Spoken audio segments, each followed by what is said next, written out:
muy buenos días a todos los presentes, a todos y todas. Muy buenos días. Vamos a dar inicio a la sesión de seminario de hoy. Juan Pablo, lo notarán, no está, pero me pidió a mí que lo pudiera reemplazar en esta ocasión. Así que hoy nos toca presenciar la ponencia que va a relatar nuestra querida colega y amiga Carmen Gloria Pizarro Arriagada. Y voy a pasar a leer algunos antecedentes que nos han parecido relevantes destacar. Ella es profesora titular de la Facultad de Química y Biología de la Universidad de Santiago de Chile y miembro activo de la Sociedad Chilena de la Ciencia del Suelo. Cuenta con más de 25 años de experiencia en investigación en físico-química de suelos, con énfasis en óxidos de hierro y contaminación. Es química y doctora en química de la Universidad de Santiago de Chile y realizó un postdoctorado en la Universidad de California en Riverside, Estados Unidos. Desde hace 10 años se desempeña como secretaria académica de nuestra facultad. Además integra la mesa de científico-técnica de contaminación de suelo, participando activamente en el proceso de elaboración de la Ley Marco de Suelos, actualmente en tramitación en la Cámara del Senado de Chile. En su trayectoria, algunos antecedentes de productividad señalan que, por ejemplo, es autora de 42 publicaciones WOS, un capítulo de libro, tiene 70 ponencias de congresos internacionales, 25 ponencias en congresos nacionales, 22 tesis de pregrado dirigidas y ha participado en la titulación de 11 tesistas de posgrado. Además, cuenta con una trayectoria que involucra 24 proyectos de investigación, tanto como investigadora responsable como co-investigadora, y 2 patentes. Es editora invitada en 2 oportunidades en la revista Hyperfine Interactions, y en este ciclo de seminarios de nuestra facultad, la doctora Pizarro nos presentará su ponencia Suelos volcánicos vistos con Mossbauer. Así que bienvenidos y bienvenidas a esta ponencia. Les solicito respetuosamente silenciar sus teléfonos celulares. Y doctora Pizarro, adelante. Muchas gracias, Sergio. Entonces, tal como dijo Sergio, el tema que les voy a presentar hoy está referido a suelos volcánicos vistos con Mossbauer. Entonces, como todos sabemos, y como puse ahí, Chile es una larga y angosta faja de tierra, donde la cordillera, la cordillera de los Andes se distingue por tener sucesivos eventos volcánicos. De hecho, la cordillera de los Andes constituye una de las principales, la segunda cadena donde se han sucedido de forma más extensa estos eventos volcánicos. Y si bien las comunidades que viven en torno a estos volcanes le han significado en muchos de los casos situaciones catastróficas, es importante resaltar que a partir de estos ciclos volcánicos, la Tierra va generando nuevo material de suelo, se va enriqueciendo en suelo.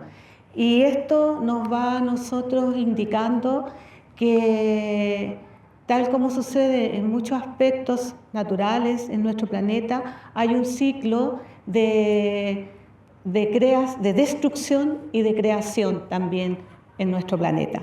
Y aquí hay imágenes que he ido mostrando. Acá tenemos Chaitén, cuando tuvo su erupción volcánica y cómo fue afectada la población.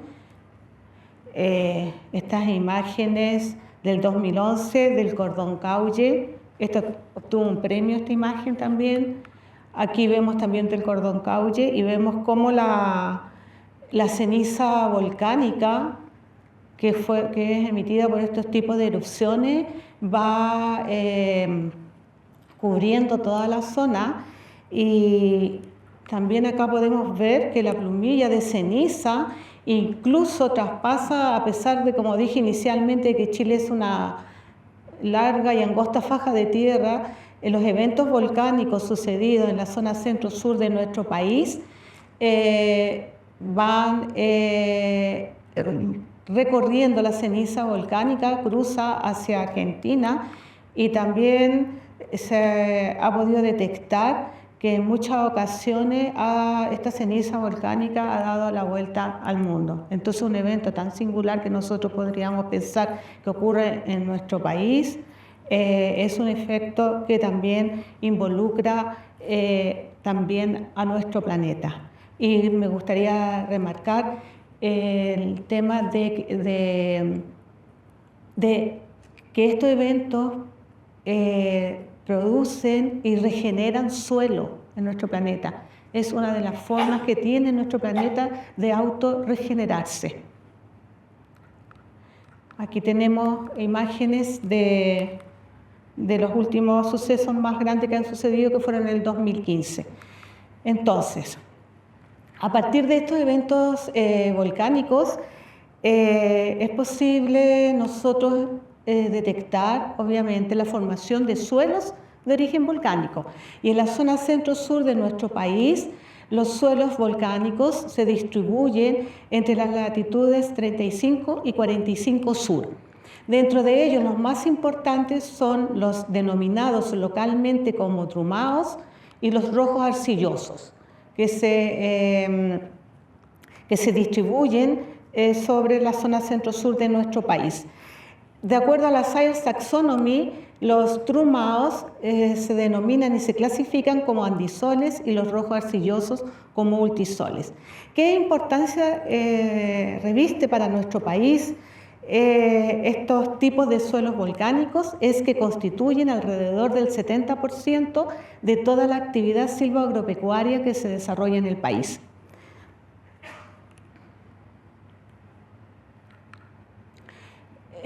Dentro de los suelos, como les mencioné, los andisoles y los multisoles, que son los más importantes, sus características principales corresponden a que tienen a los andisoles aluminosilicatos de bajo grado de cristalinidad, como la alofán y la hemogolita.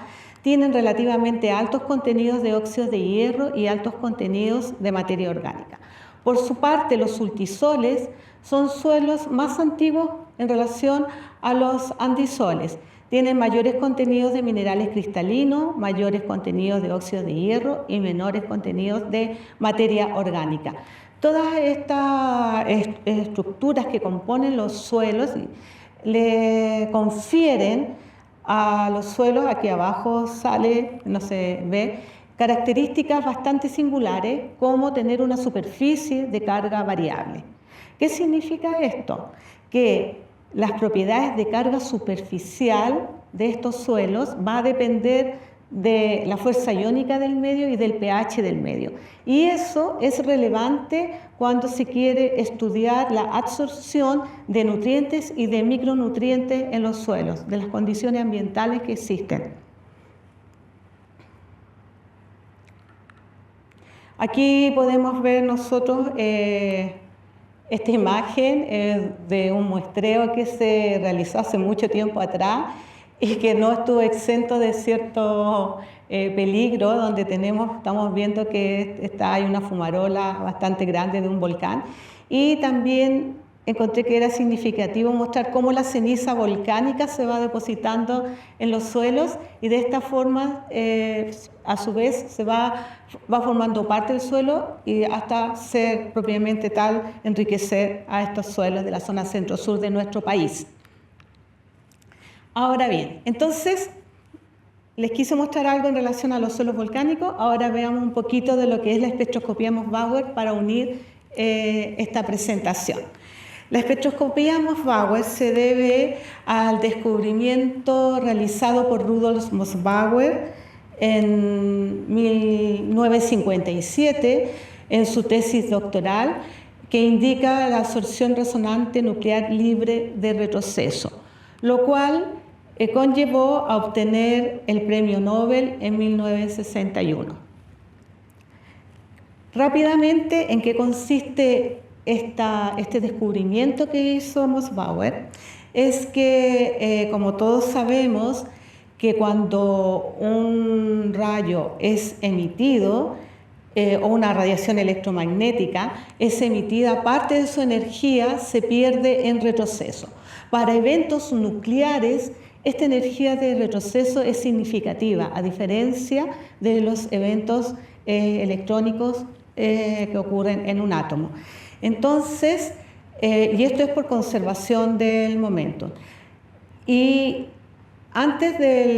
por lo tanto, al haber parte de la energía que se pierde en retroceso, vamos a observar que se pierde resonancia entre el espectro de emisión y el espectro de absorción.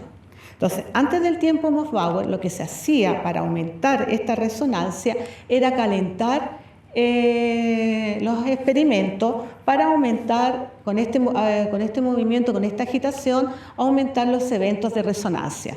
Sin embargo, cuando Moss-Bauer estaba en su tesis doctoral y en una noche fría de Alemania, él se quedó dormido, el sistema se enfrió y lo que él observó fue que, a diferencia que en vez de calentar, al enfriarse el sistema, los eventos de resonancia aumentaban. Entonces él esperó a la mañana siguiente que llegara su tutor, le golpeó la puerta y le dijo: mire tutor, mire lo que encontré. Y el tutor le dijo: mira, le dijo, ¿tú tienes explicación para esto? No, no tengo idea. Entonces no me golpees la puerta. Cuando encuentre una solución, ven y me golpean la puerta y me dices qué pasó con tu tesis doctoral. ¿Ya? Y eso le significó a Moss-Bauer el premio Nobel. Tuvo que pensar que le pasó algo que no esperaba y significó que él tuvo que ahí ver qué pasaba. Y lo que pasaba ahora nosotros decimos, sí, es súper lógico. Resulta que al enfriar, queda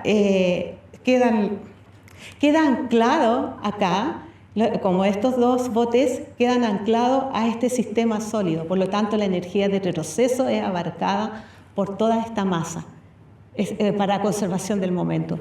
Y lo que pasa, lo mismo nosotros se puede observar que al enfriar nosotros los sistemas, los núcleos Moss-Bauer se fijan más y hace que aumenten los fenómenos de resonancia nuclear. Y en eso se basa el descubrimiento de Rudolf Moss-Bauer, que dice absorción resonante nuclear libre de retroceso.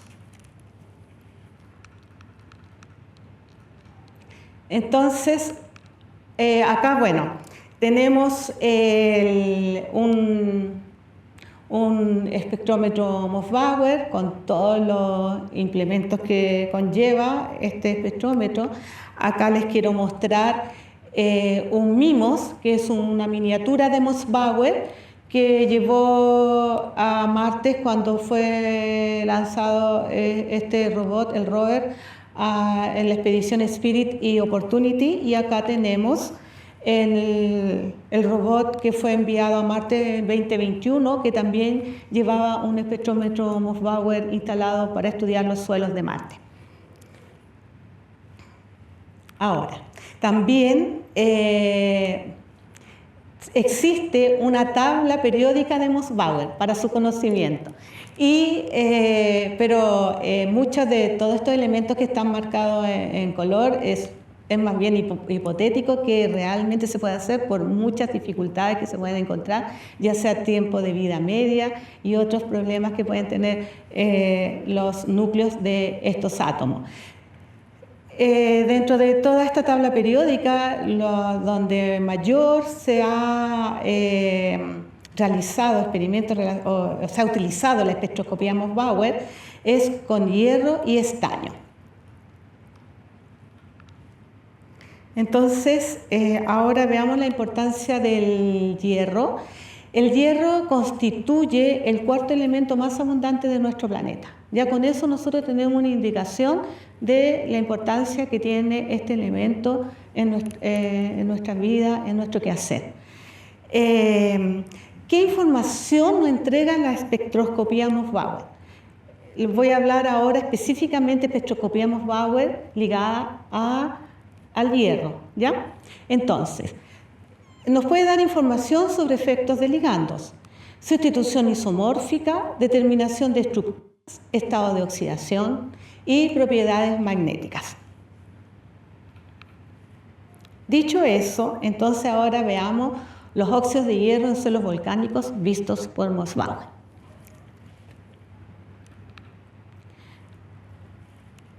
Estos son espectros típicos de espectroscopía Moss-Bauer tomados en suelos volcánicos.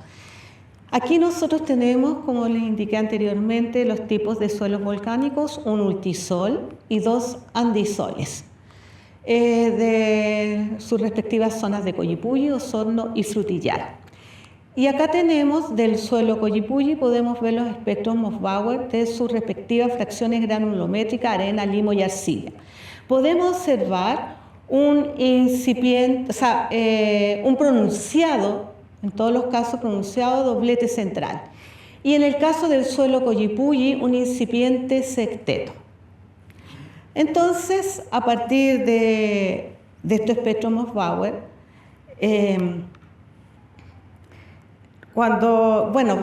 vale indicar que estos fueron como las primeras medidas directas que se realizaron de óxidos de hierro relacionados en suelos volcánicos. Medidas directas que podíamos tener imágenes directas de qué nos podía decir de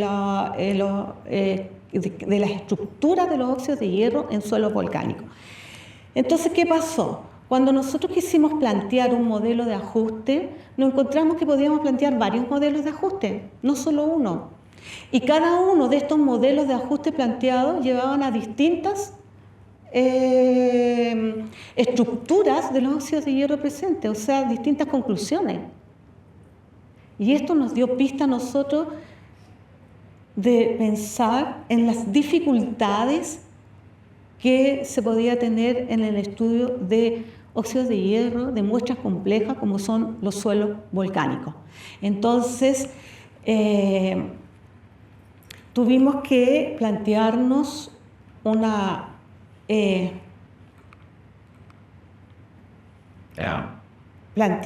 estrategia para poder realizar estos estudios de los suelos volcánicos, porque no era solamente poner la muestra y medir.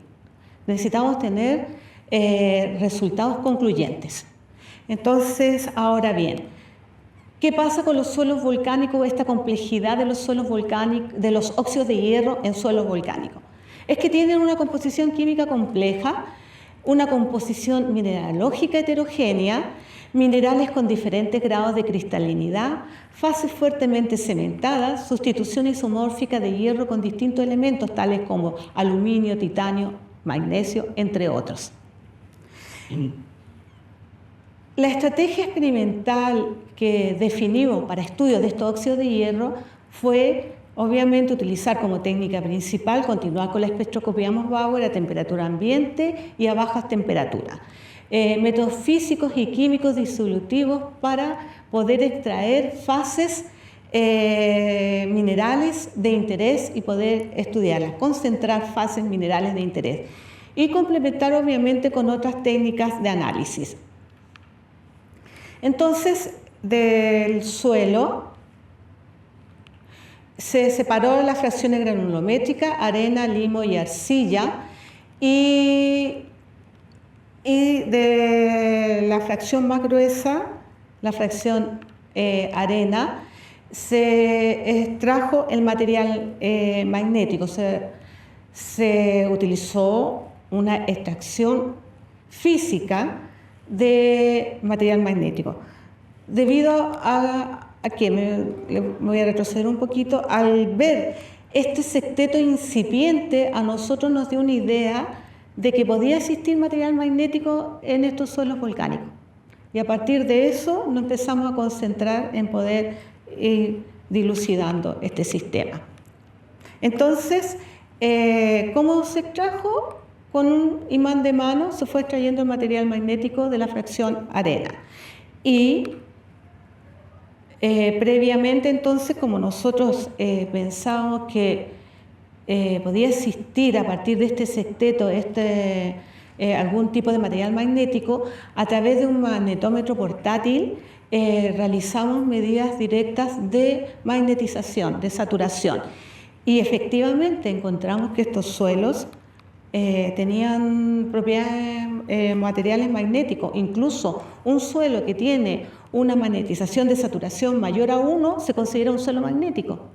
Y nosotros no teníamos idea. Y aquí nos damos cuenta. Dentro de esto, el suelo Coyipulli, el que tenía mayores contenidos de materiales magnéticos. Y se aplicó entonces esta extracción, donde fue más efectiva aquella extracción física en el suelo Coyipulli. Aquí se tiene también, se fue siguiendo todo este proceso con difracción de rayos X. Y entonces lo importante es que a partir de este espectro que teníamos inicialmente así, extrajimos la materia orgánica y pudimos tener este espectro. Y a partir de este espectro sí fue posible plantear un modelo de ajuste que nos llevaba a resultados concluyentes. Y es así que a partir del ajuste realizado se encontraron las señales típicas en sitio octaédrico y tetraédrico de hierro 2, hierro 3 y hierro 3 respectivamente, y se pudo determinar que la fracción arena tenía magnetita parcialmente oxidada. Además, se realizaron análisis ópticos de secciones pulidas y se pudo obtener distintas fórmulas relacionadas con donde pudimos encontrar nosotros estructuras de óxidos de hierro tipo espinel altamente sustituidas y con sus sitios de vacancia. Esto es importante en el aspecto de que este tipo de materiales así son altamente o sirven altamente como reservorio de iones, ¿no es cierto? Y en este caso de nutrientes y micronutrientes de plantas. Entonces podemos nosotros ver que los óxidos de hierro en nuestros suelos volcánicos también juegan un rol importante en los temas de fertilidad de los suelos volcánicos. Para las fracciones más finas como limo y arcilla, no fue posible hacer esta extracción física. Entonces, para poder nosotros concentrar fases minerales de interés, se utilizaron técnicas y tratamientos químicos disolutivos. Dentro de estos tratamientos químicos disolutivos que concentran fases de minerales de interés, nosotros utilizamos primeramente el hidróxido de sodio 5 molar, donde en su fase sólida iba a concentrar aquellos óxidos de hierro más cristalinos y magnéticos compuestos. Y así nosotros podemos observar aquí entonces una secuencia de espectro Moss-Bauer sin tratamiento de la fracción limo para el suelo Coyipulli, y aquí 2 tratamientos y aquí 3 tratamientos. Del mismo modo se fue monitoreando con difracción de rayos X, donde vemos esta señal que corresponde a cuarzo que va disminuyendo y esta reflexión cómo va aumentando correspondiente a espinelas de óxidos de hierro o estructura tipo espinelas. Y entonces, a partir de tratamientos químicos para concentrar fases de interés, nosotros pudimos plantear un modelo de ajuste siempre basado en aplicación de distribución de modelos de campo, y también obtuvimos entonces que en este caso la fracción limo tenía magnetita no estequiométrica y altamente oxidada, la fracción limo. También realizamos otros métodos químicos disolutivos como oxalato de amonio y citrato ascorbato para ver cuánto era su efectividad en su efectividad en en la extracción de minerales no cristalinos. Y de este modo, este fue un trabajo bastante arduo que realizamos en Estados Unidos, en Illinois, y donde trabajamos la fracción limo y arcilla a 298, o sea, temperatura ambiente, y 80 Kelvin, con muestras sin tratamiento y muestras tratadas de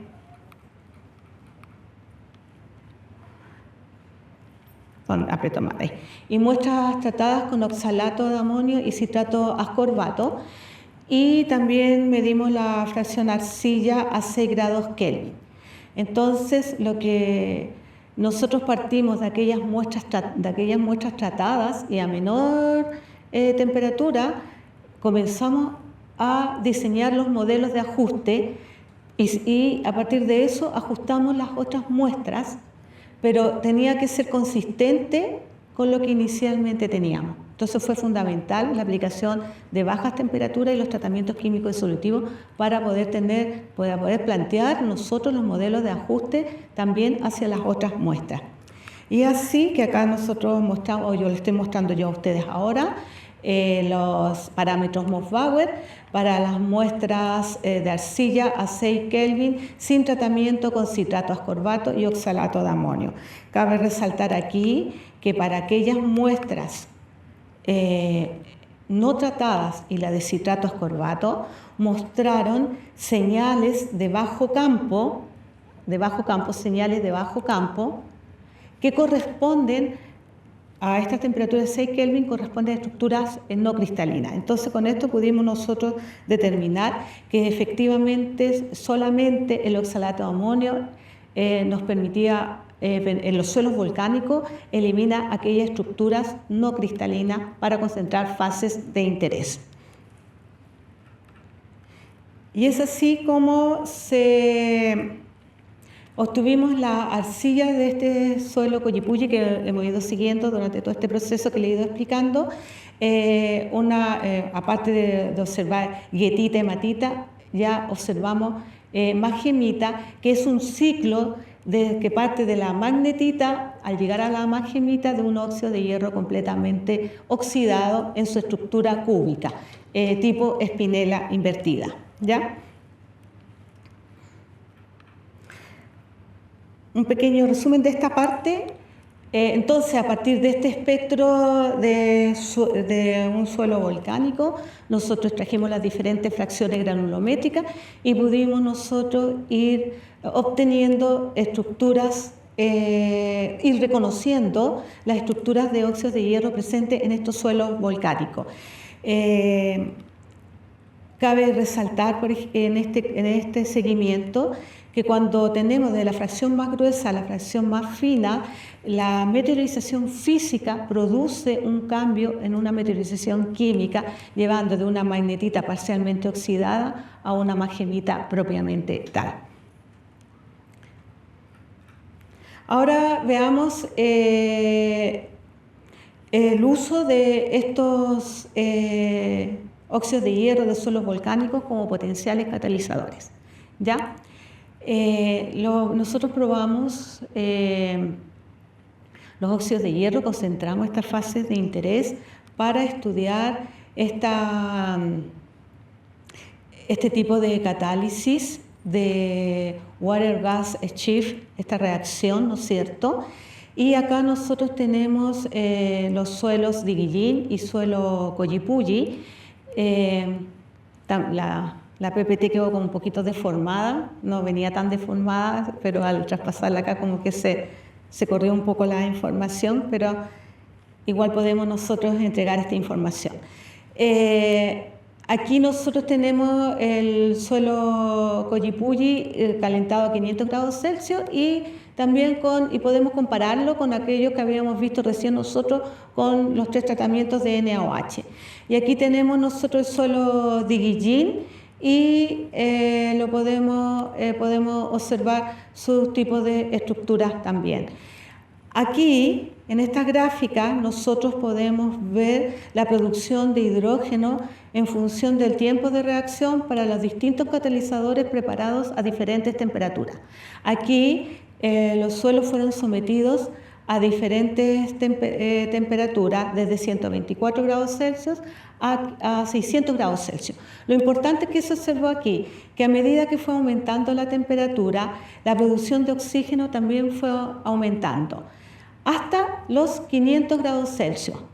Entonces, fue posible exponer, con el aumento de temperatura, fue posible exponer la superficie de óxidos de hierro que actuaron como catalizadores y cuando pasó de los 500 grados Celsius y llegamos a los 600 grados Celsius, hubo un cambio de fase completamente, donde disminuyó completamente el efecto catalítico de estos suelos. Cabe resaltar que el suelo Collipulli tiene dos veces, actúa o es mejor catalizador que el suelo de Guillín, doblemente, por así decirlo, 2 veces más su efecto como catalizador.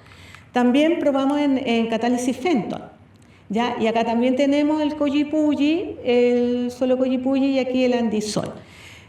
Cabe resaltar, también indicar que nosotros acá, bueno, para la catálisis Fenton es importante mencionar que el hierro más 2 es el agente principal para la generación de esta catálisis.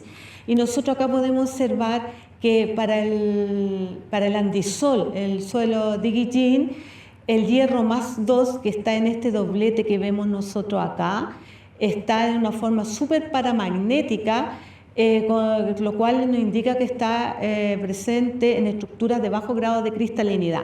En cambio, como habíamos visto anteriormente, el hierro más 2 está en estos suelos multisoles como el Collipulli en una estructura magnética.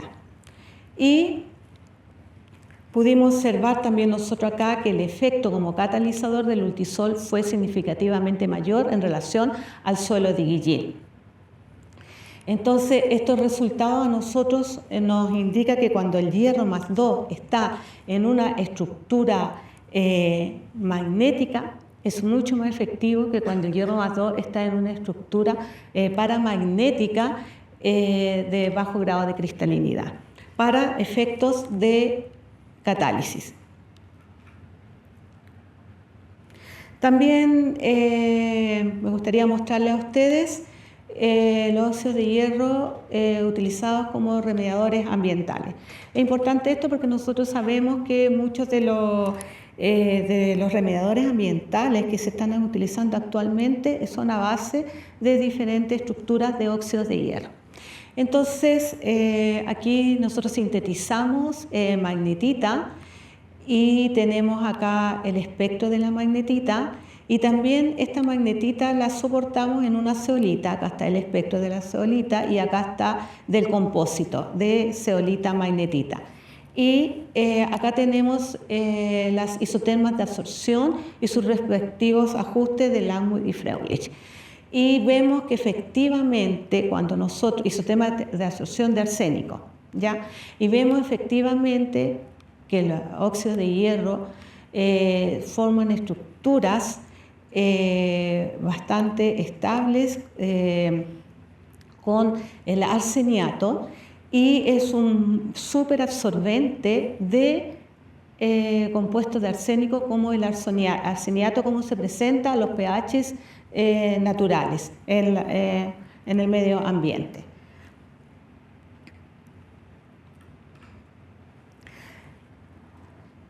También quisimos ver qué pasaba si nosotros queríamos utilizar estos óxidos de hierro como remediadores de arsénico, qué pasaba con las plantas, si observaban o no efectos secundarios.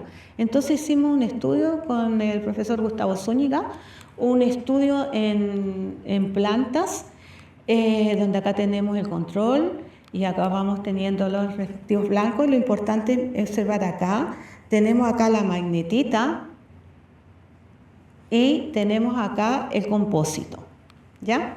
Entonces, ¿qué observamos nosotros?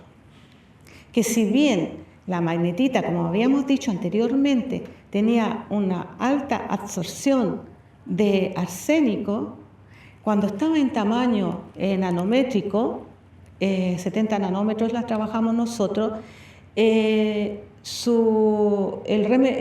remedio resultaba peor que la enfermedad propiamente tal, porque nosotros acá vemos que hubo menor crecimiento y mayor estrés oxidativo que cuando teníamos el sistema con arsénico propiamente tal. Estos son estudios en cultivos hidropónicos de tomate. Sin embargo, cuando estas nanopartículas de magnetita las soportábamos en zeolita, mantenían su capacidad de absorbente de arsénico y no era mayormente afectado el estrés oxidativo ni el crecimiento. ¿Ya? Entonces eso nosotros nos da información en relación a que cuando tenemos partículas nanométricas, si bien aumenta su área superficial y su reactividad, tenemos que tener mucho cuidado de qué pasa con cómo afecta nuestro medio ambiente. Y eso es porque se están utilizando mucho a nivel como remediadores, los óxidos de hierro, a nivel de remediador ambiental, con efectos secundarios no deseados. Hay que tener cuidado. Está bien, lo que pasa, en cierto modo, es que toda la parte tecnológica va más allá del avance que se puede tener en términos científicos. Y eso es una deuda que tenemos nosotros los científicos en ese aspecto de ir viendo cómo podemos ir remediando estos efectos secundarios no deseados. También, y por último, les quiero mencionar estos experimentos que estamos realizando, que es el transporte de óxido de hierro en suelos. ¿Ya? Como vimos todos estos efectos de nanopartículas de hierro y que se están aplicando también a matrices ambientales como agua y suelo directamente, que al final igual siempre llegan a los suelos, queríamos ver qué efectos pueden tener estas nanopartículas de hierro en suelos. Entonces acá sintetizamos magnetita y diseñamos también una metodología para detectar y para cuantificar estas partículas nanométricas y partículas pequeñas de óxidos de hierro a través de una técnica espectrofotométrica. Sí. Y estos son los resultados que obtuvimos de la movilidad de estas partículas de óxido de hierro en suelos, en columnas de suelo, ¿ya? Donde nosotros podemos observar aquí que cuando se agrega una cantidad de óxidos de hierro, solamente el 12,4% queda retenido. O sea, alrededor de un 80% es lixiviado. 87,6% de las partículas de óxido de hierro lixiviadas. Y quisimos comparar qué pasaba si pasamos un ion de hierro, porque uno podría pensar si pasamos nosotros iones, lixivia mucho más que si uno pasa partículas. Y resulta que encontramos que la retención en el suelo fue mucho mayor en relación a lo que nosotros observábamos de esta nanopartícula, ¿ya? Y que solamente lixivió alrededor de un 30%. ¿Y esto a qué se debe? A que el ion, cuando está en solución, nosotros acá hicimos una especiación química a través de un programa computacional, el GeoChem, que bien lo conoce aquí la Karen, y vemos que cuando estamos a pH sobre 2,5, las estructuras de hierro tienden a precipitar como hidróxido. Entonces, al precipitar en tamaño más grande que nanopartículas o partículas pequeñas, por lo tanto quedan retenidas en la matriz del suelo y no lixivian. ¿Por qué esto es importante? Porque ya habíamos visto ante nosotros que las estructuras de hierro tienen alta afinidad por elementos o compuestos o iones que hay en los suelos, como en este caso vimos el arsénico o el arseniato. Y también se ha visto por plomo y cadmio, por otros. Entonces, ¿qué puede pasar?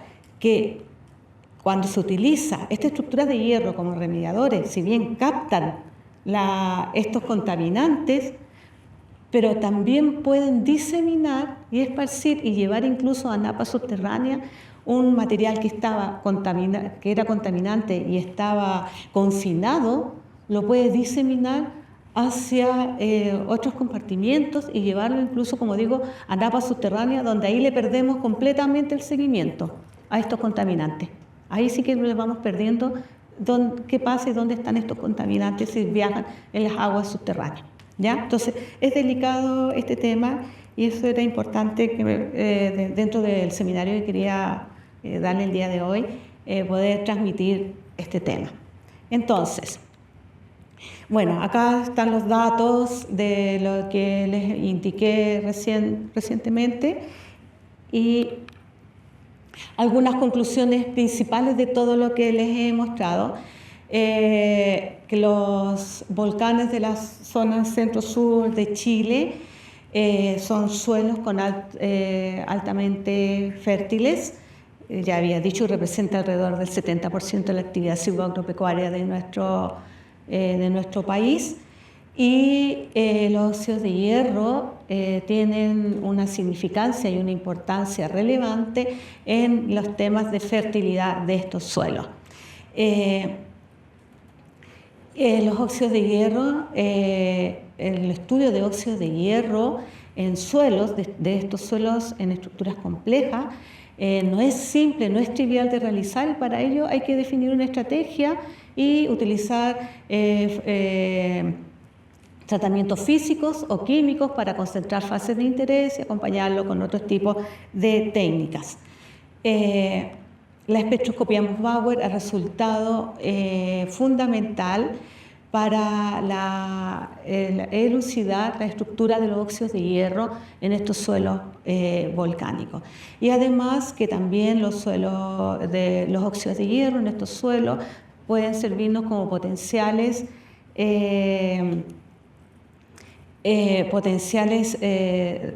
si bien remediadores ambientales y utilizarlo como potenciales catalizadores, que eso es importante, como las reacciones Fenton. También me gustaría dejarle esta advertencia que la alta movilidad de los óxidos de hierro en estos suelos volcánicos pueden favorecer la diseminación de contaminantes. Y termino aquí mi presentación e indicarle que todos estos avances de investigación ha resultado gracias a la colaboración científica de colegas chilenos y el valioso aporte de estudiantes de pre y de posgrado, que nosotros todos sabemos que sin ellos es muy difícil poder llevar a cabo todo este tipo de investigación, pero muchas veces los estudiantes no saben la importancia que tienen ellos para nosotros, y es importante hacer este reconocimiento. Y destacar también redes, las más importantes que casi todo el mundo sabe que es con Brasil, Estados Unidos y Argentina, que he tenido yo. Pero también quiero indicar finalmente la importancia que reviste para mí haber dado hoy este seminario. Y es que este seminario coincide con la celebración del Día Mundial del Suelo, que en el 2014 instauró la FAE y la ONU cada 5 de diciembre. O sea, estamos cerquita, ¿no es cierto? Y lo cual es un recordatorio de que la investigación y el cuidado de los suelos son esenciales para la vida y el futuro de nuestro planeta. Muchas gracias.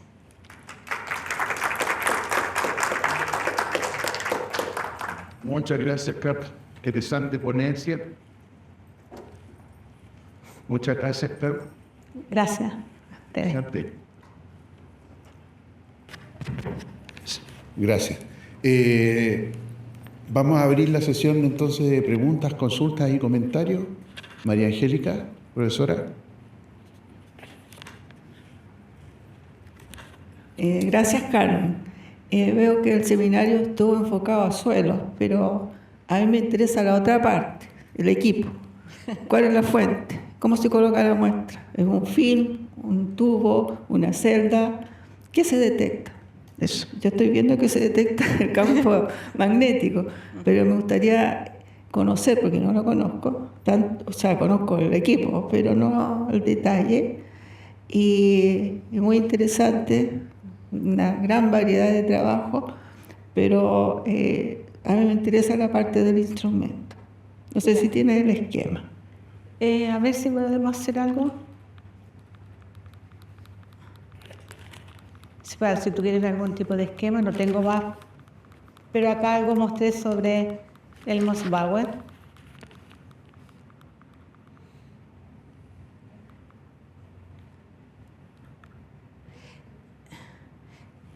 No es mucho lo que se puede ver acá, ya. Pero no importa, te voy a explicar igual. El espectro Mossbauer principalmente consta el equipo de una fuente radioactiva que emite rayos gamma. Esa fuente es para el hierro, es de cobalto y que está inserta en una matriz de rodio. Esa fuente radioactiva de cobalto emite una línea del hierro que uno tiene que ajustar el equipo y ponerlo justo en la línea de decaimiento del hierro, ¿ya? Y es una técnica nuclear, o sea, va a interferir efectos en el núcleo de este caso de los átomos de hierro 57, ¿ya?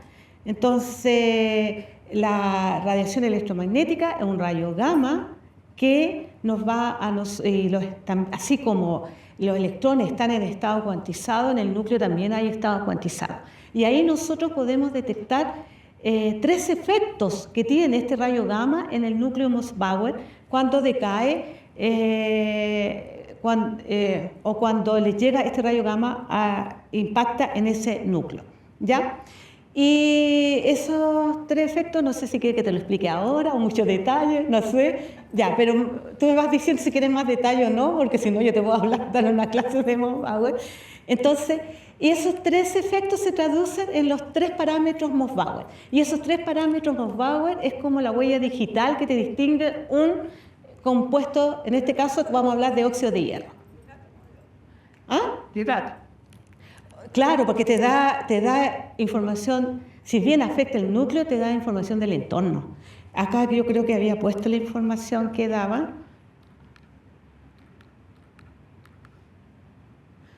Efecto de ligando, sustitución isomórfica, determina la estructura, los estados de oxidación y las propiedades magnéticas. Entonces, como la fuente radioactiva, y lo principalmente que se estudia el hierro, si tú quieres estudiar estaño, tienes que usar una fuente radioactiva que decaiga en la línea específica del estaño, ¿ya? Pero estamos hablando ahora de lo que yo le he hablado a usted en relación al óxido de hierro. Ahora, ¿cómo va la muestra? La muestra va como en como decía el equipo Mossbauer, tiene esa fuente radioactiva. Entonces se pone la muestra en un tipo de pastilla, en una cápsula que sea transparente a los rayos gamma, obviamente, y se pone frente a la muestra. Pero como el entorno de la muestra, cada muestra tiene diferente entorno y a su vez el entorno de la muestra es distinto al entorno de este rodio que tiene la fuente radioactiva, entonces el entorno de la muestra va a modificar, y por eso se puede determinar qué es lo que es, y todo eso va a modificar los estados nucleares. Y para poder nosotros alcanzar, porque si bien se había alcanzado resonancia al medir en frío, se rompe esa resonancia cuando tenemos un entorno distinto. Entonces lo que se hace, se aplica una velocidad Doppler en el rango de las energías de los rayos gamma que afecta al núcleo. Y ahí se alcanza a hacer un barrido de todos los eventos Mossbauer que ocurren en los núcleos de hierro. Y ese es el espectro Mossbauer. Si nosotros nos damos cuenta aquí cuando vemos un espectro Mossbauer, nosotros acá tenemos velocidad Doppler. La velocidad Doppler nosotros sabemos bien que está asociada a una energía. Y el equipo Mossbauer tiene múltiples canales, 250, 440, diferentes canales, donde en cada canal va registrando los eventos Mossbauer que ocurren en cada nivel de energía de este barrido que hace el equipo. Y así se obtiene el espectro Mossbauer. Así nosotros podemos tener y podemos dilucidar la estructura y todas esas otras propiedades. No sé si quieres algo más.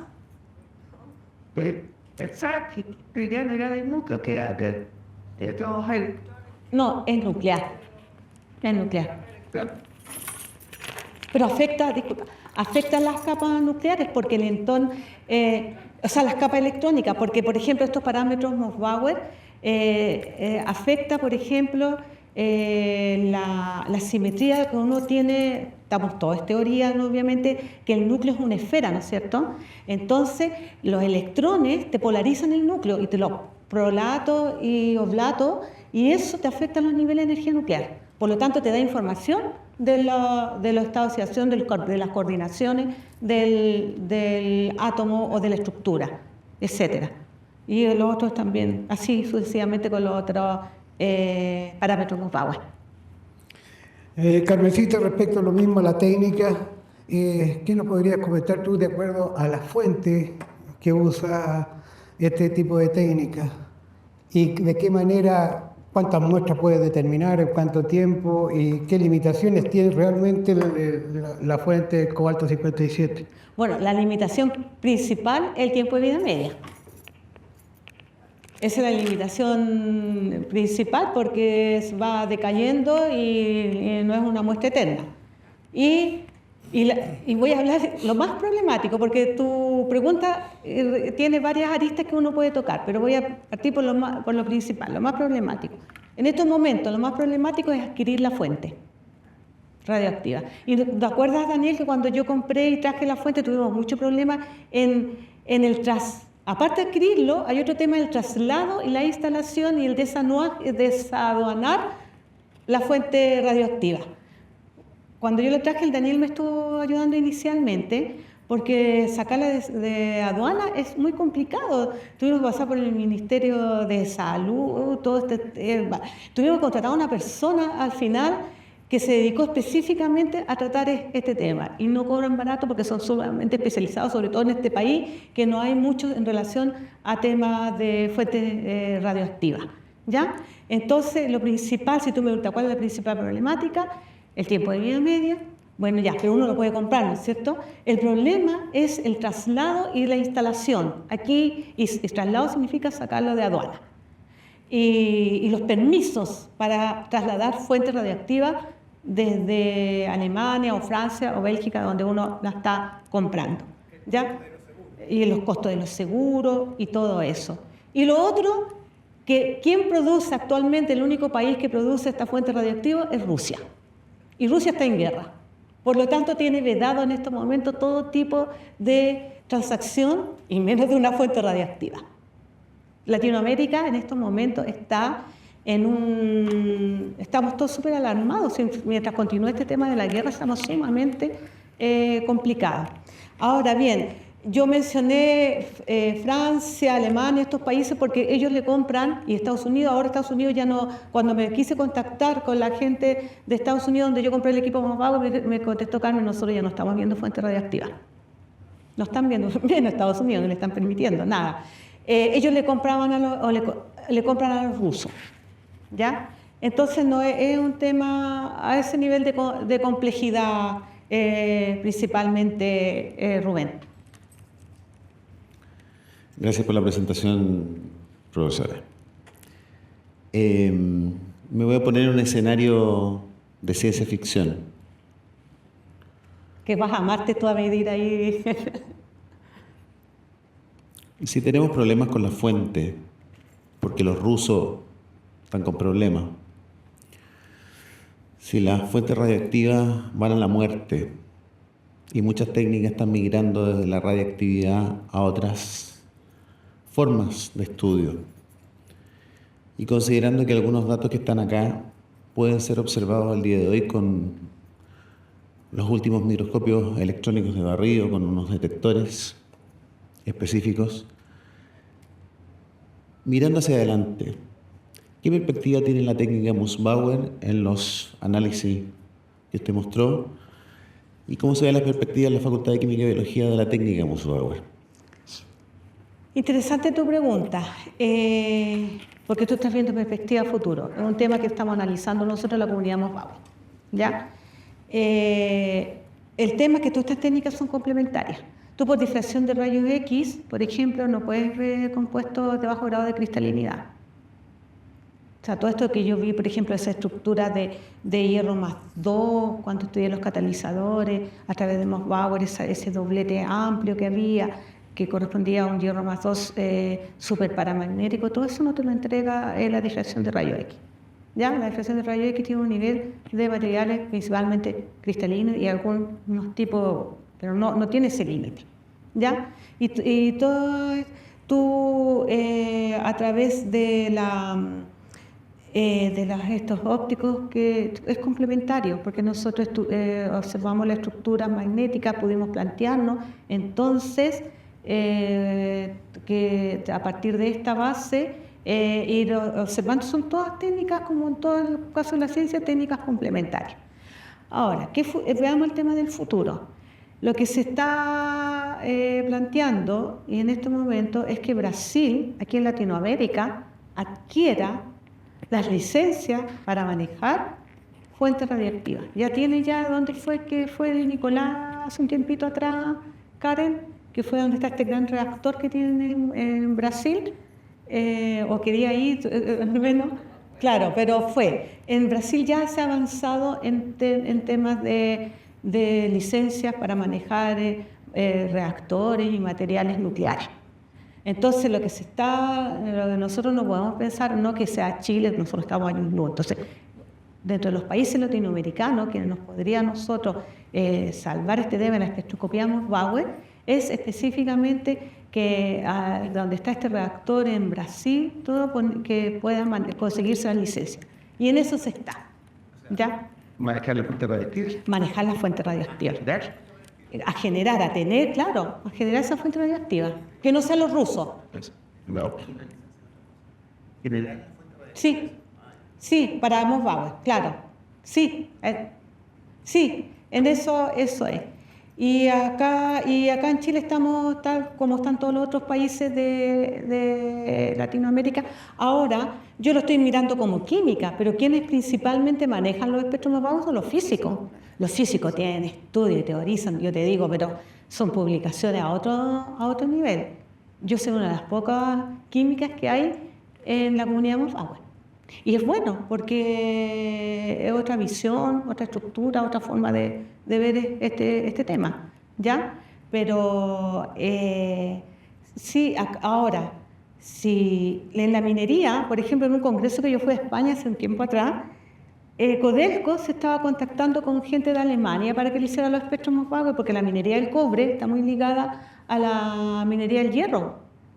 Donde depende de la fuerza y hematita o guetita, es la calidad del mineral de cobre que hay. Pregunta a cualquier geólogo dedicado a la geología económica, que es la geología minera.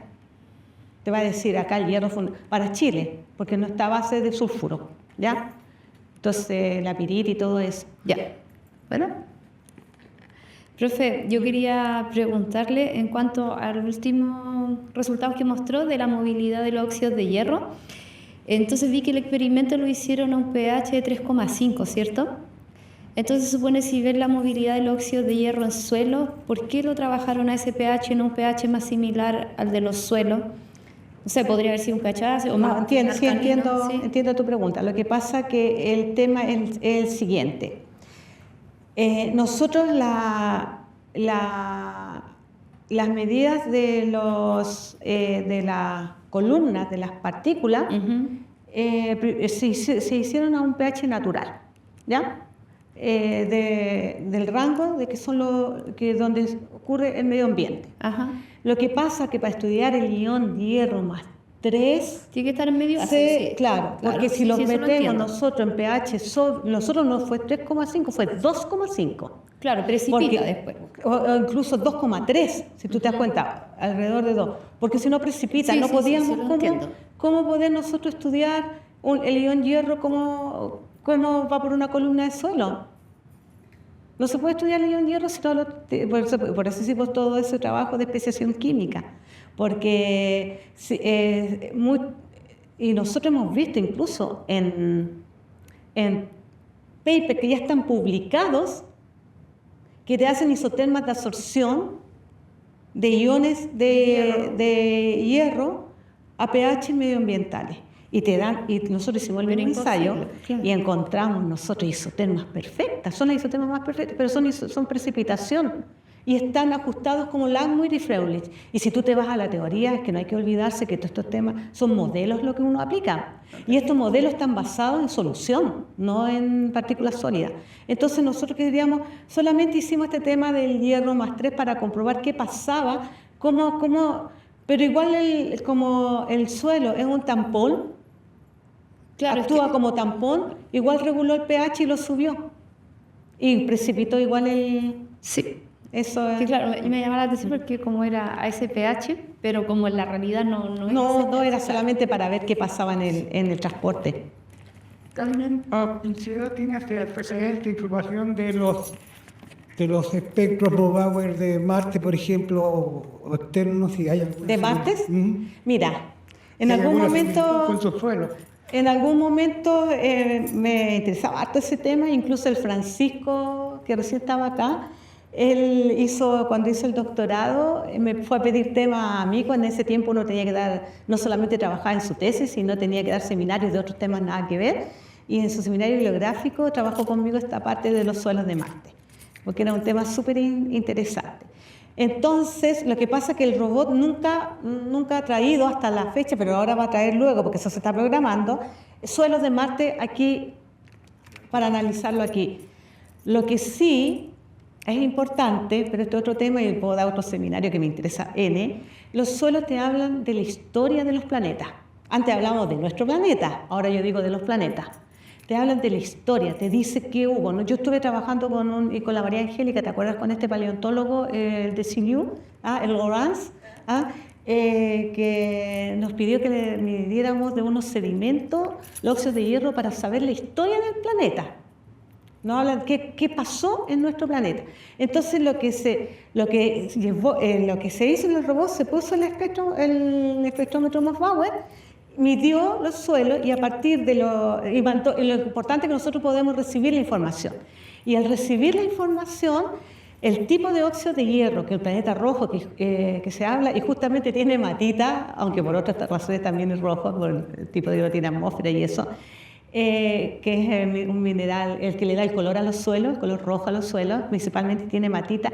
La forma en que tiene que haberse sintetizado y haberse conformado y haber resultado ese material que viene de una roca madre cuando se formaron los planetas, por ejemplo, aquí en el planeta Tierra se formó, o el sistema solar se formó hace 4.500 millones de años atrás, cuando se formó el sistema solar de esa nube de polvo que vino desde el exterior y se formó, fue una roca, ¿ya? Y que todo ese polvo y esas nubes, esos gases, al irse enfriando y alejándose del sol, se solidificaron y de ahí se empezaron a formar los suelos. ¿Cómo se formó esos suelos? Es que nos hablan del ambiente que hubo en Marte, y si hubo agua, no hubo agua, y acá se tomó eso y se hizo una simulación, y trabajó incluso gente de España, estuvo trabajando, Torres, Barros y otras personas, y tenían laboratorio y ponían ambientes que ellos, marcianos, de cómo podían haberse formado. Hubo otra persona, un inglés que estuvo mucho tiempo trabajando, muy interesado en esto, que cuando yo organicé el congreso de Moss-Bauer, el año 2018 lo invité para que hablara de los suelos de Marte porque era el que más sabía, y él lamentablemente después en enero del 2019 falleció. Pero era la persona que llevaba el tema de Marte y eso se perdió con el fallecimiento de él, se perdió un poco el seguimiento de todo eso que él tenía, todos esos estudios de los suelos se perdió un poco. Incluso más, yo te digo, cuando yo estaba dando este otro tema, no es que sea más, es menos, pero puedes contar algo. Cuando yo estuve haciendo parte de mi doctorado en Brasil, me contactaron a mí en ese tiempo quien me estaba guiando allá, que era Fabri, para que enviara todos los datos que yo tenía de Moss-Bauer de los suelos estos de los Andes, se lo enviara a la NASA, porque ellos querían saber, porque pensaban que la conformación, cómo se formaron los suelos de la cordillera de los Andes, tenía mucha similitud con lo que se conformó con el planeta Marte. Incluso hay uno de mis artículos publicados ahí en la NASA, así que para mí eso es súper bonito. A ver, Eso. Bueno, le damos las gracias a la doctora Pizarro. Gracias a ustedes, por la muchas gracias. interesante seminario de hoy. Un aplauso. Gracias, muchas Y gracias. bueno, nos vemos con Juan Pablo en la próxima oportunidad. Que estén muy bien. Gracias, Sergio, muchas gracias.